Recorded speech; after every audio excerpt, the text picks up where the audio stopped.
দুনিয়াতেও মুমিনকে রহমত করেন, কাফেরকেও রহমত করেন, কিন্তু রহিমের মধ্যে মুবালাগা কম।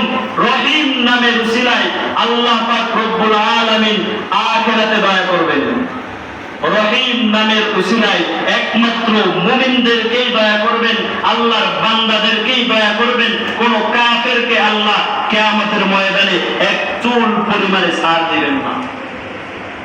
কিয়ামতের ময়দানে আল্লাহ পাক রব্বুল আলামিনের কয়েকটা সূরত হবে।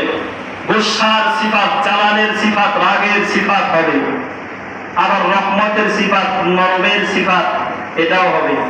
আল্লাহর কাছে সব সময় দোয়া করা উচিত যেন আল্লাহ আমাদেরকে নরম সিফাতে আমাদেরকে ডাক দেন। আল্লাহর সামনে যেন আমরা রহমতের সিফাতের থাকা অবস্থায় যেন আমরা হাজির হতে পারি, গুসার সিফাতের সময় যেন আমরা হাজির না হই।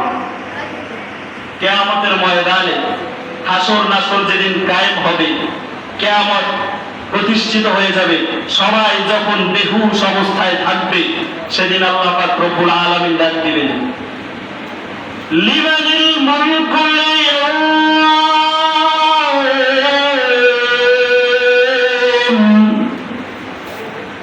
লিল্লাহিল ওয়াহিদিল কাহ্হার।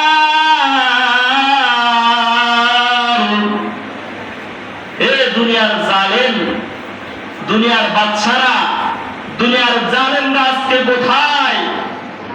আমার দুর্বল নিম্ন বান্দাদের উপরে জুলুম করেছিলি, আজকে তোরা কোথায়? আজকে রাজত্ব কার? মাথা উঠাও, ক্ষমতা থাকলে আজকে ক্ষমতা দেখাও, আজকে রাজত্ব দেখাও।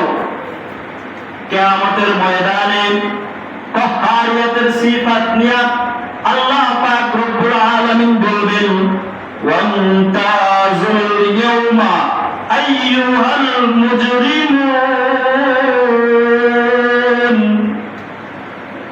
এ গুনাহগারের দলেরা, দুনিয়াতে বৈশা আমার নেককার বান্দাদের সাথে রিজিক পাইছো, নেককার বান্দাদের সাথে থাকছো, কিন্তু আজ আর আমার ওই সূরত তোমরা দেখতে পাইবা না। যারা গুনাহগার আছো, যারা বেঈমান আছো, আমার অবাধ্য ছিলা, আজকে সব আলাদা হয়ে যাও।